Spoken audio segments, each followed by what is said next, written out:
Gloria a Dios. Bueno, hermanos, hermanas y todos aquellos que están aquí presentes y aquellos que están allá en las redes sociales, sean todos bienvenidos. Soy el pastor y evangelista Pedro Delgado y bueno, vamos a dar inicio al mensaje de este día. Ya hemos alabado, adorado al Señor y ahora vamos a gozarnos con su palabra. Pero no sin antes pedir la dirección de Dios, pedir que sea Él quien nos hable, para que en todo sea glorificado. Les invito a que inclinemos nuestro rostro y oremos al Señor para pedir su dirección. Oramos. Padre Celestial, Jehová Dios, Señor Dios Todopoderoso, en esta mañana, Padre, nos dirigimos hasta tu trono de la gracia, postrándonos espiritualmente de rodillas ante ti, en señal, Señor, de humillándonos bajo tu poderosa mano, reconociendo, Señor, que tú eres el todo en nuestras vidas, que separados de ti nada somos. Padre, en este momento me dispongo a exponer tu palabra y por eso vengo a ti, Señor, para pedirte que unjas mis labios, que unjas todo mi ser. Padre, que seas tú hablando a través de mis labios. Yo solamente quiero ser un instrumento en tus manos, dispuesto para hacer tu voluntad. Te pido que, Padre, tú tomes control de todo mi ser y que mis pensamientos, palabras sean sazonadas y sean transmitidas a todos los que están aquí presentes, como aquellos que están allá enfrente en su televisor, enfrente de su computadora, enfrente de su celular, para escuchar tu palabra. Me deposito en tus manos, Señor, y todo esto te lo pido para glorificarte a ti, en el nombre de mi Señor Jesucristo. Amén. Amén. Gloria a Dios. Bueno, vamos a dar inicio a este mensaje. Vamos a leer el Evangelio de San Mateo, capítulo 7, y vamos a leer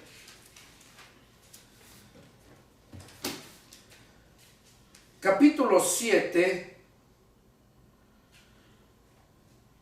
el versículo 21. Vamos a leer el capítulo 7, versículo 21. Dice así la palabra del Señor. No todo el que me dice Señor, Señor, entrará en el reino de los cielos, sino el que hace la voluntad de mi Padre que está en los cielos. Estas palabras dijo Jesús a todos aquellos que le seguían, a todos aquellos que les predicaba la palabra. Y a hoy te lo dice a ti, me lo dice a mí y se lo dice a todos aquellos que están escuchando esta lectura. Jesús con sus propios labios les dijo: no todo el que me dice Señor, Señor, entrará en el reino de los cielos, sino el que hace la voluntad de mi Padre que está en los cielos. Hoy vamos a ver cuál es verdaderamente la voluntad del Padre. Este pasaje lo hemos leído muchísimas veces, pero hoy Dios puso en mi corazón que te compartiera esto. Él me reveló a través de su palabra cuál es su voluntad y hoy la vas a conocer. El Señor les dijo porque miraba aquellas sectas religiosas de su propio pueblo que sabían la palabra, pero no la vivían. No la vivían. Y por eso hoy este día Dios te va a mostrar cuál es verdaderamente la voluntad de Él, para que así puedas estar seguro si estás viviendo conforme a la voluntad de Dios o estás fuera de la voluntad de Dios. Vamos a ver, para empezar, ahí en el Evangelio de San Mateo, y vamos a leer en el capítulo 12,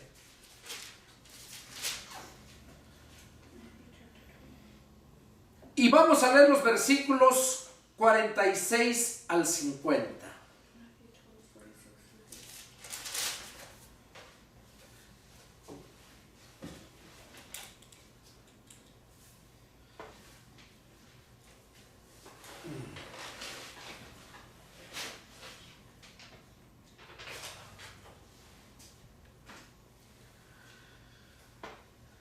Dice así la palabra del Señor. Mientras él aún hablaba a la gente, he aquí su madre y sus hermanos estaban afuera y le querían hablar. Y le dijo uno: he aquí tu madre y tus hermanos están fuera y te quieren hablar. Respondiendo él al que le decía esto, dijo: ¿quién es mi madre y quiénes son mis hermanos? Y extendiendo su mano hacia sus discípulos, dijo: he aquí mi madre y mis hermanos. Porque todo aquel que hace la voluntad de mi Padre que está en los cielos, ese es mi hermano y hermana y madre. Vamos a ir viendo punto a punto qué es lo que Dios nos dice que debemos de hacer para que verdaderamente estemos caminando de acuerdo a su voluntad. Aquí Jesús les dijo a todos sus discípulos, empezando con uno de ellos que le hacía saber que su madre y sus hermanos querían verlo. Jesús le dijo estas palabras tan hermosas, que todo aquel que hace la voluntad de su Padre, ese es su hermano, su hermana y su madre. Aquí empezamos a ver entonces que es necesario hacer la voluntad del Padre para que verdaderamente vengamos a ser hermanos de Jesús. Ahí en el Evangelio de San Mateo, ahí mismo, capítulo 18, y vamos a leer desde el versículo 14, les dice, Mateo 18, 14,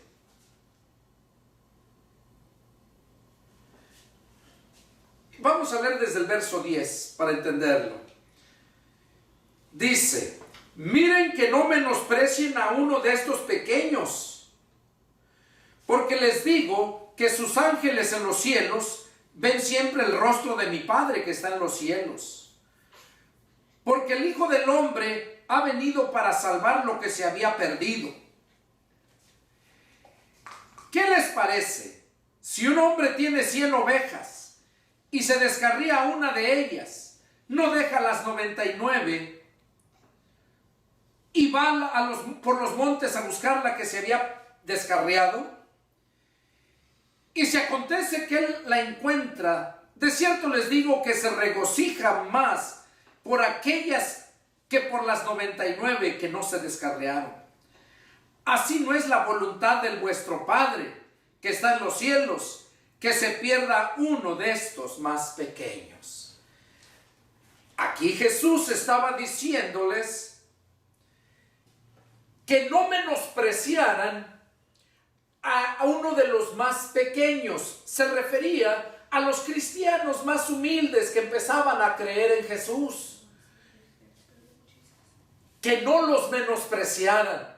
Porque si tú te das cuenta, si eres un cristiano nacido de nuevo, un cristiano que ha perseverado en la palabra, te vas a dar cuenta que cuando naciste de nuevo, cómo se burlaban de ti, cómo te menospreciaban aquellos que se creían de la alta, aquellos que se creían que lo sabían todo, y te miraban y te ignoraban. Hacías preguntas y te daban una respuesta de mala gana, menospreciándote. Y eso siempre ha sido así.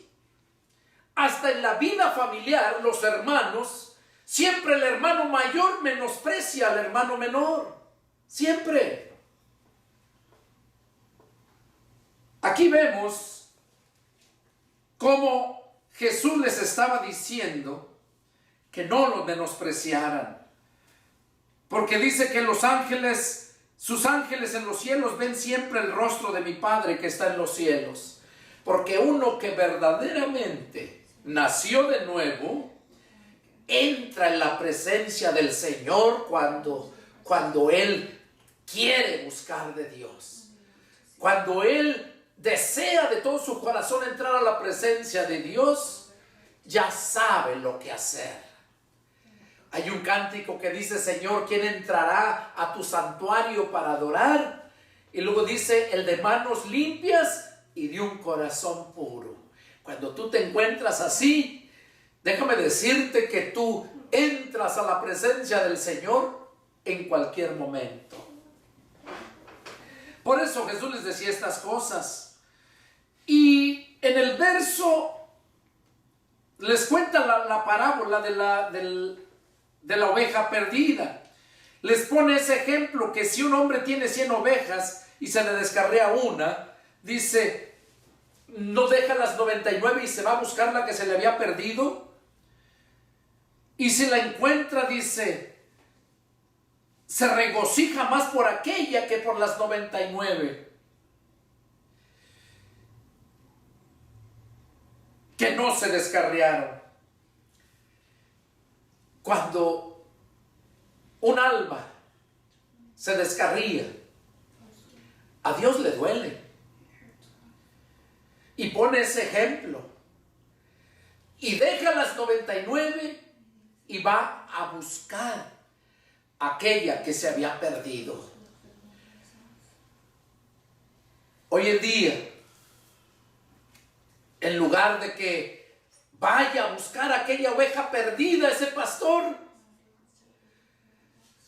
la deja que se la traguen las fieras. Pero él se está gozando con las 99, aquellas que están allí y que no salen para ningún lado. Hoy en día la iglesia la han tomado como un club. La gente se adorna, se arregla lo mejor y llega a escuchar, pero no retiene. Empieza a oír más bien y no a escuchar. Porque el que oye es el que percibe un ruido, un sonido. El que escucha es el que entiende el significado de aquel ruido o de aquel sonido. Y la gente llega a oír solamente, pero nunca escucha. Y esa gente, saliendo de ahí, se va a sus restaurantes a comer, a disfrutar el compañerismo. Y no digo que sea malo el que te reúnas y compartas. Lo malo es cuando ya lo tomas como una tradición, pero no estás cumpliendo el mandato de Jesús. No estás haciendo la voluntad del Padre. Y recuerda al punto que no todo el que le diga Señor, Señor, en aquel día va a entrar al reino de los cielos, sino el que haga la voluntad de su Padre. Y su voluntad del Padre es que prediques el Evangelio, que lleves fruto para la gloria del Padre. Pero si no lo haces y te encierras con esas 99 y no vas por la perdida, déjame decirte que estás muy, muy mal. Y por eso en el verso 14 les dice: así no es la voluntad de vuestro Padre que está en los cielos, que se pierda uno de estos pequeños. O sea, que está diciendo que no es la voluntad del Padre que se pierda uno de los más pequeños. O sea, esa no es la voluntad. Entonces quiere decir que la voluntad de Dios es que todos procedan al arrepentimiento. Esa es la voluntad de Dios, para que ninguno se pierda. Vamos a seguir viendo en el Evangelio de San Juan, y vamos a leer en el capítulo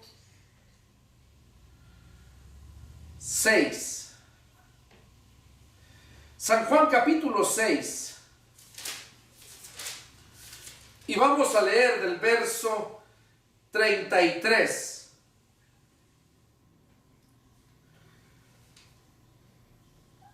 37 al 40.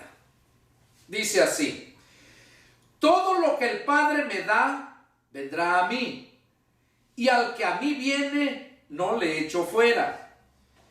Porque he descendido del cielo, no para hacer mi voluntad, sino la voluntad del que me envió. Y esta es la voluntad del Padre, el que me envió, que de todo lo que me diere, no pierda yo nada, sino que lo resucite en el día postrero. Y esta es la voluntad del que me ha enviado, que todo aquel que vea al Hijo y cree en Él, tenga vida eterna, y yo lo resucitaré en el día postrero. Aquí Jesús está diciéndonos cuál es la voluntad del Padre. Primeramente, tú llegas a Jesucristo porque el Padre te pone en tu corazón el buscarle, el llegar a Él. Es el Padre quien te busca. Y dice aquí que todo el que le da, todo lo que el Padre le da al Hijo, o sea, a Jesús, dice que va a llegar a Jesús y Jesús no lo echa fuera. En el verso 38, Juan 6:38 dice que Jesús vino, Jesús descendió del cielo, no para hacer su voluntad de Él, sino para hacer la voluntad del Padre. Y en el verso 39 dice: y esta es la voluntad del Padre, el que me envió. Oigan, ahí empezamos a saber cuál es la voluntad del Padre. Dice en el verso 39, esta es la voluntad del Padre, que me envió, que de todo lo que me diere, no pierda yo nada, sino que lo resucite en el día postrero. Si tú llegaste a Jesús, es porque el Señor te puso en su corazón buscarle. Y si tú le has buscado y has creído en Él, dice que nunca te vas a perder. ¿Por qué? Porque esa es la voluntad del Padre. Que todo lo que Él le dieren a Él, dice, y vendrá a mí, y yo lo resucitaré en el día postrero. En el verso 40 dice: y esta es la voluntad del que me ha enviado, que todo aquel que ve al Hijo y cree en Él. Que ve al Hijo, que lo ve en el sacrificio de la cruz, y cree en Él, cree en ese sacrificio, tenga vida eterna, y yo lo resucitaré en el día postrero. Aquí empezamos a entender entonces cuál es la voluntad de Dios. Jesús vino para hacer la voluntad de Dios. Y la voluntad de Dios es que veas el sacrificio del Hijo y creas en Él. Vamos a ver en el Evangelio, ahí mismo San Juan, capítulo 1.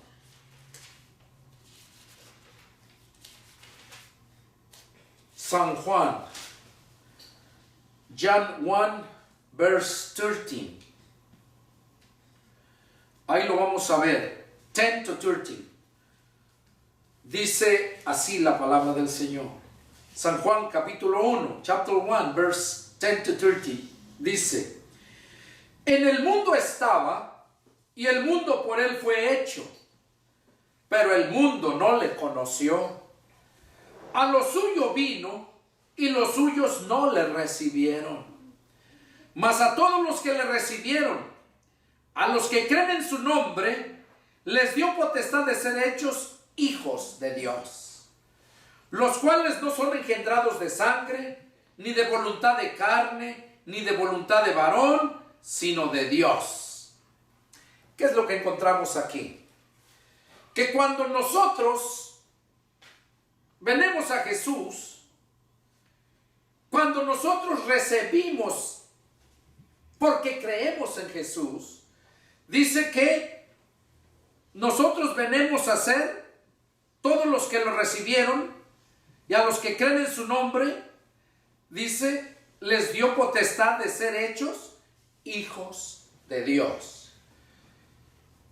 Y venimos a ser hijos de Dios porque esa es la voluntad de Dios. Que seamos hijos de Dios, de Él. Pero ¿cómo vamos a ser hijos de Él? Si la voluntad de Dios es que seamos sus hijos, aquí nos lo menciona bien claramente en el verso 12. Juan 1:12 dice: mas a todos los que le recibieron, o sea, en aquel tiempo, porque Jesús andaba en persona y lo recibía. Y luego dice: a los que creen en su nombre, eso es en el presente, después de que Jesús murió, resucitó y se fue a los cielos. A partir de entonces, ya podíamos recibirlo por creer en Él. Y lo recibíamos en espíritu. Por eso allá en Romanos 8, verso 9, al finalizar el 9, dice: y si alguno no tiene el espíritu de Cristo, no es de Él. Y el verso 10 dice: pero si Cristo está en ustedes, el cuerpo en verdad está muerto para el pecado. Entonces, todos aquellos que todavía viven practicando el pecado, viven en el pecado, esas personas no tienen al Espíritu de Cristo, porque la palabra no miente. La palabra no miente, es verdad. Por eso Jesús dijo, Juan 17:17, santifícalos en tu verdad, tu palabra es verdad. Y aquí está diciendo que a todos los que le recibieron en persona y a los que creen en su nombre en estos tiempos de Jesucristo, después de que resucitó y subió al cielo para adelante hasta la fecha, creemos en su nombre, creemos en su sacrificio, creemos en su sangre. Dice que entonces nos da la potestad. Potestad quiere decir poder, de ser hechos hijos de Dios. O sea que la voluntad de Dios es que recibas, que creas en su Hijo para que verdaderamente vengas a ser hijo de Dios. Y cuando tú eres hijo de Dios, tú vives para agradar a Dios, para agradar a tu Padre.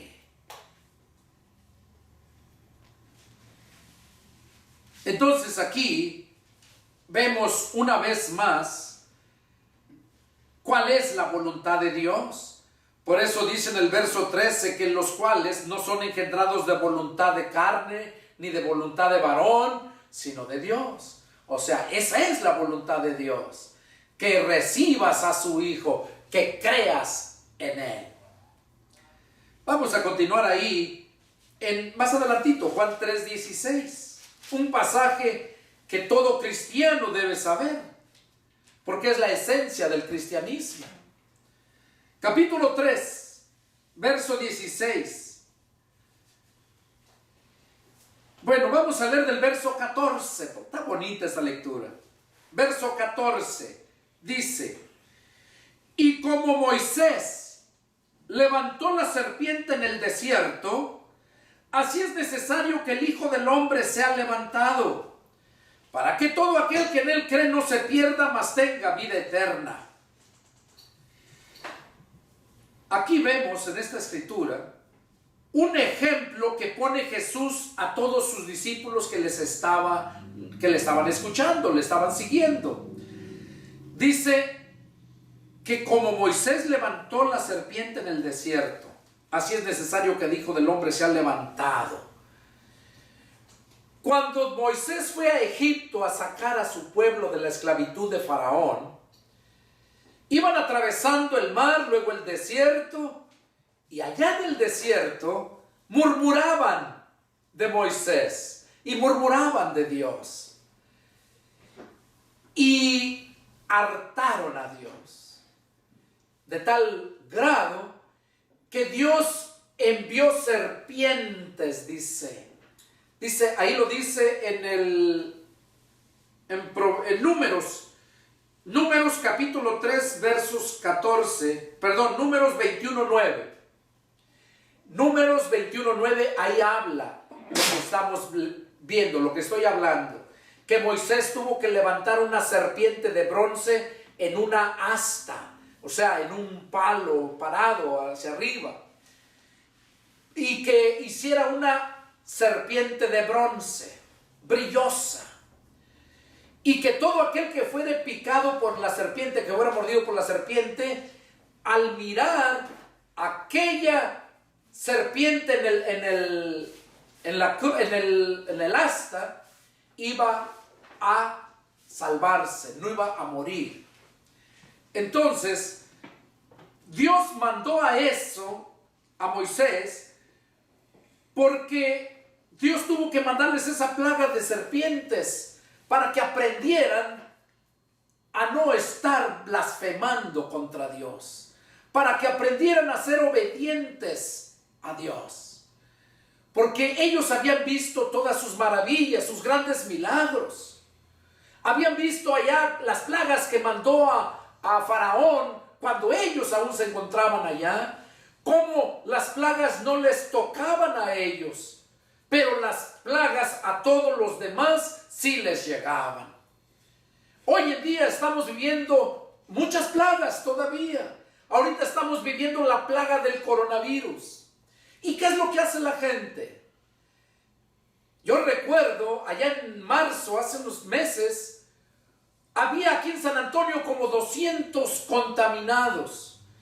Y cerraron tiendas, prohibieron que la gente saliera. Había temor, había un pánico por esa plaga del coronavirus, que allá en China ya había hecho grandes destrozos, allá en Europa, en muchos lugares, muchos países había hecho mucho daño. Y aquí había, como les digo, como unos 200 casos aquí en San Antonio, y la gente tenía temor. Ahorita ya hay más de 40,000. Ahorita estamos en el mes de agosto, de marzo, abril, mayo, junio, julio, agosto, 5 meses. En 5 meses se ha multiplicado. Y la gente tiene temor, porque la gente se está muriendo. Y aún entre ellos, los cristianos. Yo no digo que no tengas cuidado, pero una cosa es que tengas cuidado, tomes tus precauciones, y otra cosa es que vivas con ese temor. Porque si tú verdaderamente eres hijo de Dios, déjame decirte que a ti no te va a llegar. A ti no te va a llegar.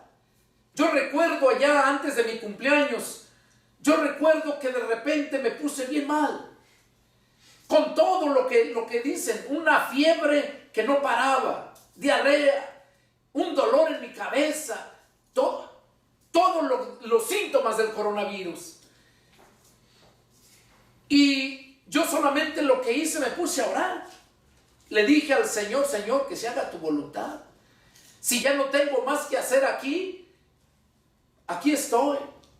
Un verdadero cristiano no tiene temor de morir, porque el morir es ganancia. A mí no me gusta esta vida miserable que se vive aquí, esta vida injusta, Y aunque tengo las posibilidades en lo económico, todo, Dios nos bendice, pero aún así es mejor estar en la presencia de Dios y no en este mundo lleno de maldad, lleno de hipocresía y falsedad.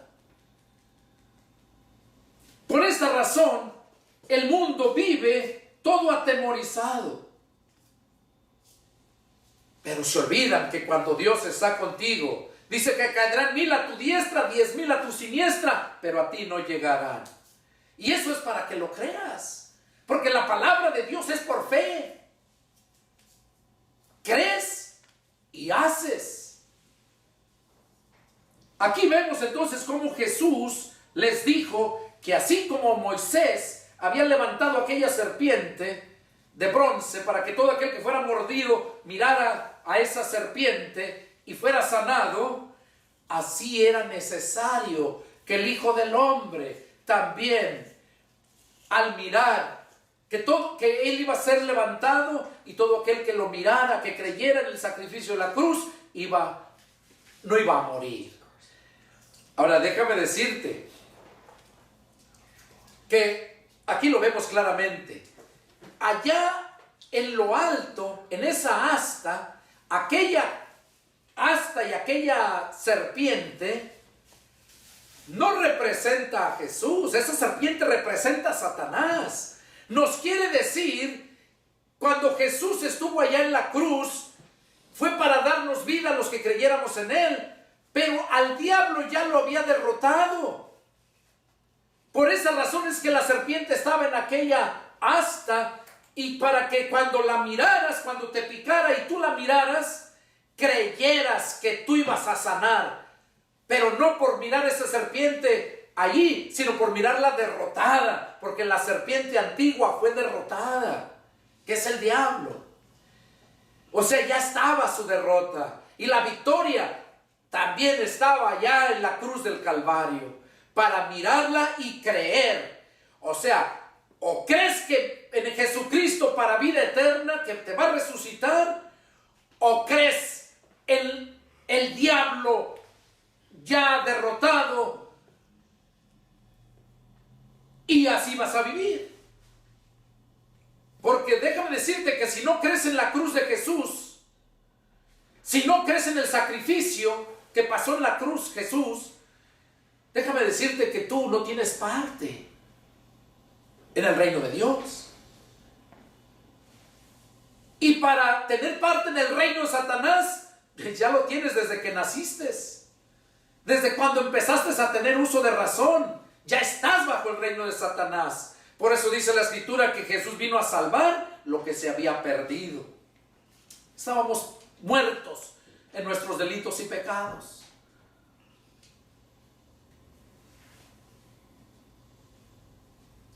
Ahí Juan 3:16 sigue diciendo, en el 15 dice, para que todo aquel que en Él cree no se pierda, mas tenga vida eterna, refiriéndose a Jesús.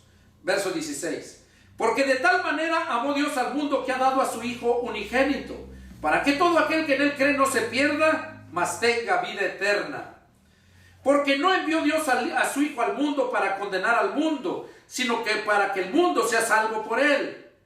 El que en Él cree no es condenado, pero el que no cree ya ha sido condenado, porque no ha creído en el nombre del unigénito Hijo de Dios. Y esta es la condenación, que la luz vino al mundo, y los hombres amaron más las tinieblas que la luz, porque sus obras eran malas. Porque todo aquel que hace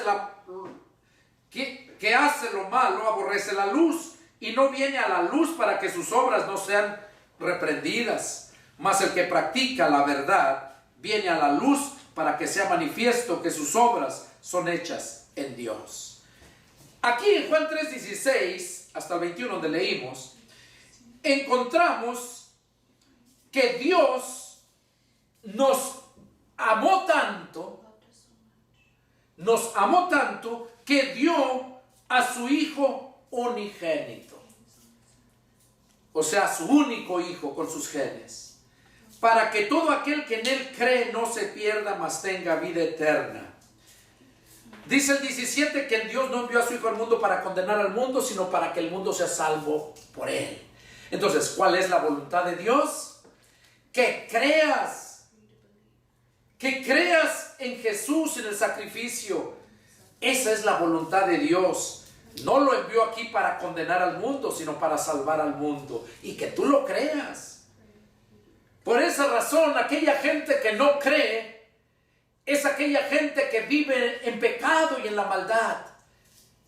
Vive en la oscuridad, porque la maldad es sinónimo de oscuridad. La verdad es sinónimo de la luz, la justicia. Entonces aquí vemos que la voluntad de Dios es que creamos en su Hijo. Por eso dice, porque de tal manera amó. Oigan lo que dice, amó. No nos ama, no, ahorita ama a los suyos. Así como el mundo ama a los suyos. Desde el momento que te han predicado la palabra de Dios, es porque Dios te amó. Y porque sabe que tú no sabes cómo puedes limpiarte de esa maldad. Y por esa razón es que Dios envía a sus siervos. O escuchas una predicación así como esta. O escuchas en la radio. O en un parque, campañas. Pero es porque Dios quiere que tú sepas cuál es su voluntad. Porque te amó. Pero ya no te ama. Si tú vives en el pecado y sigues andando en el pecado, en el mundo, ya no te ama. Si ya te hablaron la palabra y no la has aceptado, ya no te ama. Porque estás despreciando a su Hijo. Dios ama. Y Él mismo lo dice. Él ama a los que le honran. Ahí lo dice, no ama a todos. Como la gente dice, no, pues Dios ama a todo el mundo. No, te equivocas.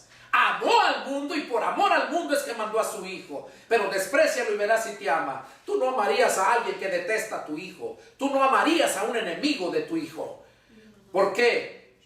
Porque mismo Jesús dijo que no puedes hacerlo. No puedes salir de una fuente de agua dulce y agua amarga. O eres o no eres. Jesús dijo, no amen al mundo ni las cosas que están en el mundo. Ahí lo vemos. Ahí Jesús dice que si alguno se hace amigo del mundo, se constituye enemigo de Dios. Entonces, ¿por qué me voy a hacer enemigo de Dios al amar al mundo?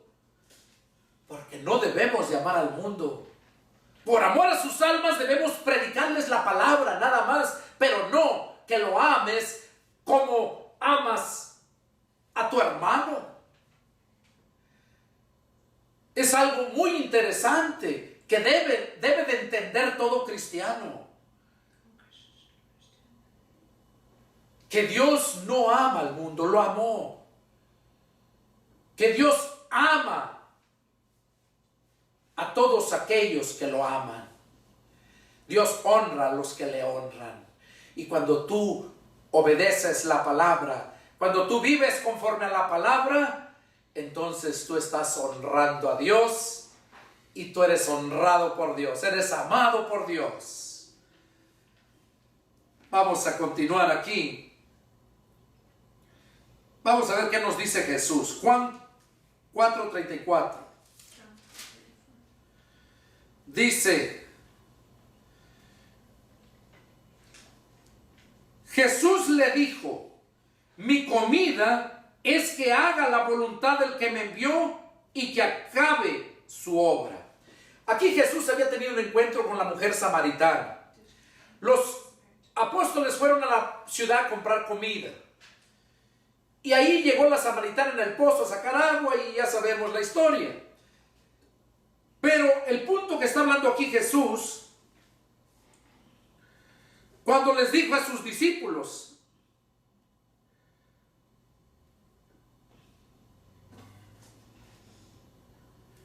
en el verso 31, Juan 4:31, dice que los discípulos llegaron y le rogaban que comiera Jesús.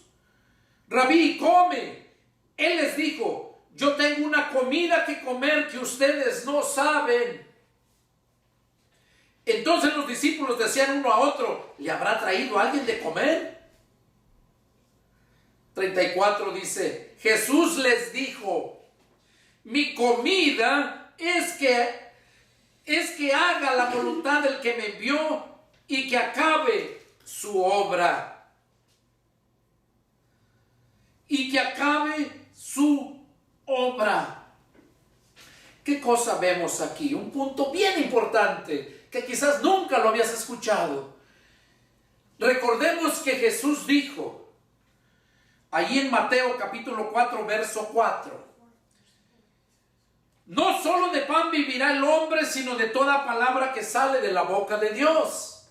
Fue lo que Jesús les dijo a sus discípulos, que no solamente de pan iba a vivir el hombre, sino de toda palabra que sale de la boca de Dios. Aquí, en el verso 34,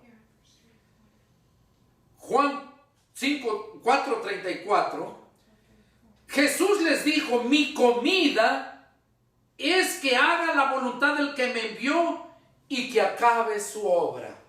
Bueno, ahora, mira esto. Si dijo Jesús que no solamente de pan iba a vivir el hombre, sino de toda palabra que sale de la boca de Dios,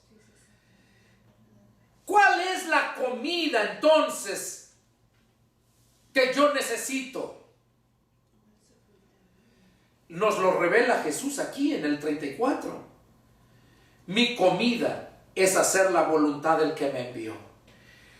Cuando tú no haces la voluntad del Padre, y una de las voluntades del Padre que incluyen la voluntad del Padre es: de gracia recibiste, dad de gracia. Que predicando el evangelio gratuitamente, la rama que no lleve fruto será cortada, y muchos pasajes parecidos donde te enseñan que esa debe de ser tu comida, hacer la voluntad del Padre. ¿Cuál era la voluntad del Padre? Lo que estamos leyendo, que crean en Jesucristo. ¿Y cómo van a creer si no hay quien les predique? ¿Y cómo les van a predicar si no son enviados? Si el dinero que debería ser para predicar el evangelio, ese dinero se lo tragan esos sátrapas, esos rateros, pastores asalariados que viven solamente por eso y no para hacer crecer la obra de Dios. ¿Cómo van a escuchar si no hay quien les predique? Esa es la voluntad del Padre, esa es la comida. Esa es la comida. Y yo ansío llenarme con esa comida. Yo ansío llenarme de predicando su palabra. Tengo desde diciembre que no he ido. Hay mucha gente esperando en muchos lugares. Pero para el mes que viene, Dios puso en mi corazón que vaya a llevarles ese evangelio.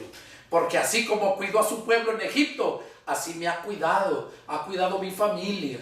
Y yo lo creo, que ni una hoja cae del árbol si no es por su voluntad. Y Dios no es injusto, que tú vas a hacer algo para su gloria y Él va a permitir que el diablo cause estragos en tu vida. Él no lo va a permitir. Y si lo permite es porque te viene algo mejor. De modo que los que aman a Dios, todas las cosas ayudan para bien. Ahí podemos darnos cuenta entonces que la comida de Jesús, dice: mi mayor comida, mi comida es hacer la voluntad del que me envió y que acabe su obra. Esa debe de ser tu comida. De esa comida debes de vivir, no solamente del pan, de las dos, de que comas, estés fuerte para que salgas y te llenes con la palabra de Dios.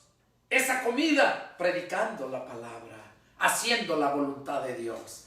Ese es el mensaje que Dios tiene para nosotros. Vamos ahí Juan capítulo 5 versos 30. Dice: no puedo yo hacer nada por mí mismo. Según oigo, así juzgo, y mi juicio es justo, porque no busco mi voluntad, sino la voluntad del que me envió, la del Padre. Si doy testimonio de mí mismo, mi testimonio no es verdadero. Otro es el que da testimonio acerca de mí, y sé que el testimonio que da de mí es verdadero. Aquí vemos que Jesús mismo dice que Él no puede hacer nada por Él mismo, sino según lo que oyó del Padre.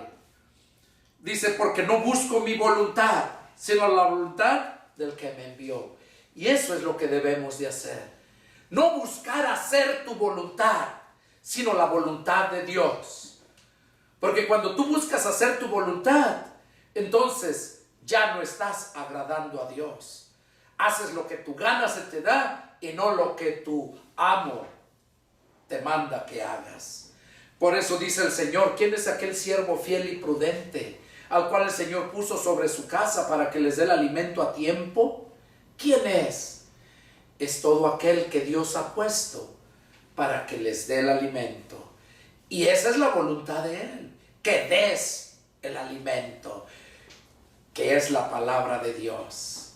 Esa es la comida que necesitamos para vivir, porque sin esa comida estamos perdidos. Vamos a ver lo que nos dice aquí en Juan capítulo 6, verso 38 al 40.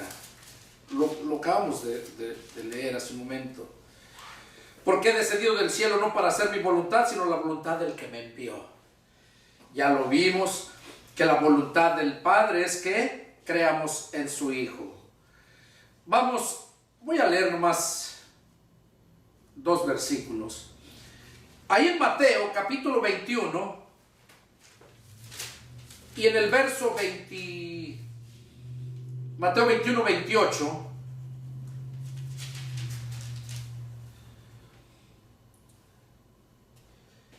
vamos a leer esta lectura que nos va a dar a entender muchas cosas. Mateo 21, 28 dice: ¿pero qué les parece?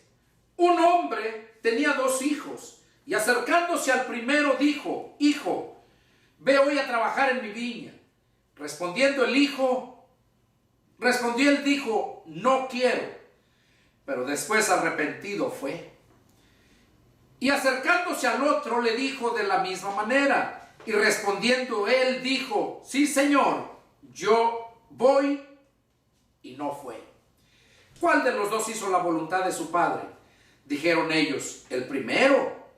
Jesús les dijo: de cierto les digo, que los publicanos y las rameras van delante de ustedes al reino de Dios. ¡Qué tremendo! ¡Qué tremendo! Dice: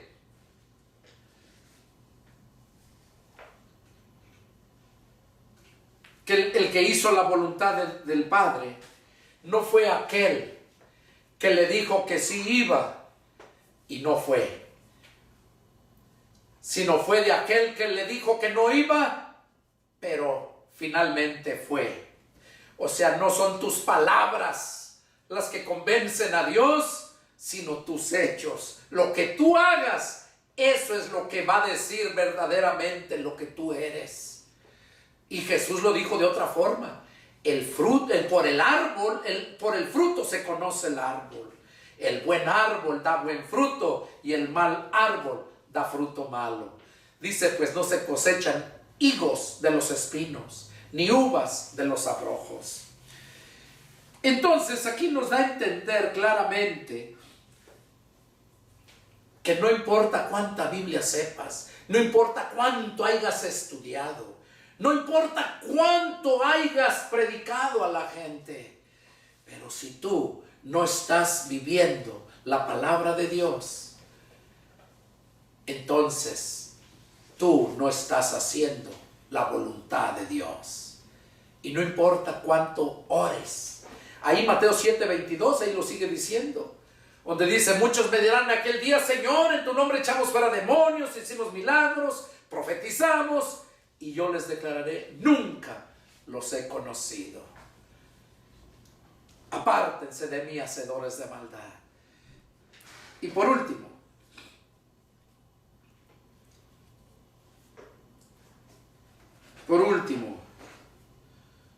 vamos a ver ahí en Lucas,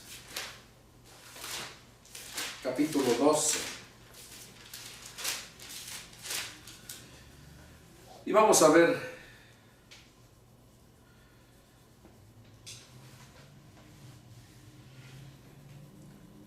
ahí en el verso, Lucas 12, y vamos a leer del verso 41. Dice: entonces Pedro le dijo: Señor, ¿dices esta parábola a nosotros o también a todos? Y dijo el Señor: ¿quién es el mayordomo fiel y prudente, al cual su señor pondrá sobre su casa, para que les dé el alimento, les dé a tiempo, le dé la ración? Bienaventurado aquel siervo al cual cuando su señor venga le haya haciendo así. En verdad les digo que le pondrá sobre todos sus bienes. Mas si aquel siervo dijera en su corazón: mi señor tarda en venir, y comenzare a golpear a los criados y a las criadas, y a comer y a beber y a embriagarse, vendrá el señor de aquel siervo el día que éste no espera y a la hora que no sabe, y le castigará duramente, y le pondrá con los infieles. Aquel siervo que, conociendo la voluntad de su señor, no se preparó ni hizo conforme a su voluntad, recibirá muchos azotes. Mas el que sin conocerla hizo cosas dignas de azotes, será azotado poco. Porque a todo aquel a que se haya dado mucho, mucho se le demandará, y al que mucho se le haya confiado, más se le pedirá. ¿Qué está diciendo aquí el Señor Jesús a través de esta parábola? Que el Señor puso un siervo fiel y prudente. Dice pondrá, está hablando en futuro. Todavía no lo ponía, lo pondrá. Dice sobre su casa para que les dé a tiempo la ración, o sea, el alimento. Dice que aquel siervo es bienaventurado cuando cuando su señor venga le encuentre haciendo así, o sea, dando el alimento.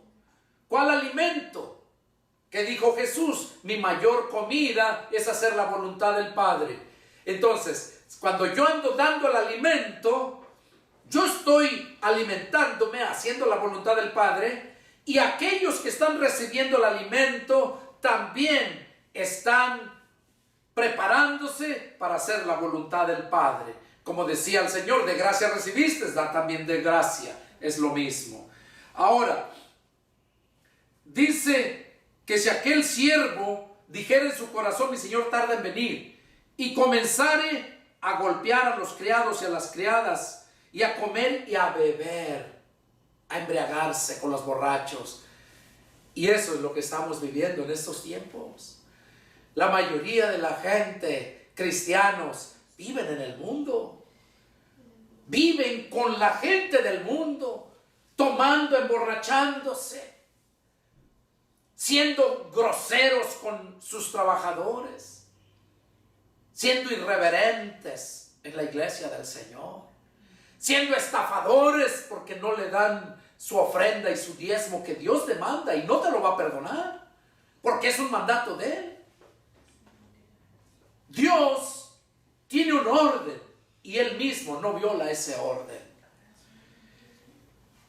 Cuando Jesús estaba orando en el monte de Getsemaní, o el monte de los olivos, Jesús le dijo al Padre: si es posible, pase de mí esta copa, pero no se haga mi voluntad, sino la tuya. Jesús mismo dijo que Él vino a hacer la voluntad del Padre. Cuando estaba a punto de ser masacrado y crucificado, Él sabía lo que le esperaba, y Él mismo clamó al Padre pidiéndole que si era posible que pasara esa copa de él. Y sabemos que para Dios no hay nada imposible, pero Dios, lo que Dios ya ha establecido, se cumple.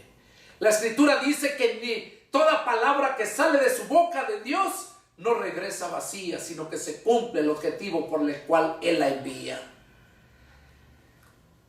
Y por esa razón aquí vemos que aquel siervo empieza a beber, a comer con los borrachos, o sea, revolverse con el mundo.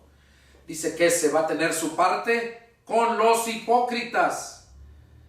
En el verso 47 dice: aquel siervo que conociendo la voluntad de su Señor no se preparó ni hizo conforme a su voluntad, recibirá muchos azotes.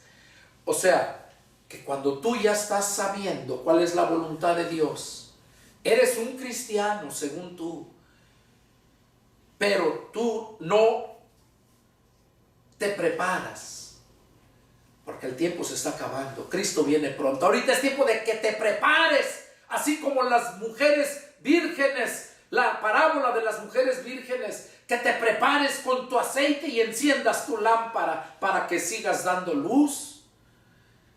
Pero si no te preparas y sabes que esa es la voluntad de Dios, dice que por eso recibirás mucho más azotes.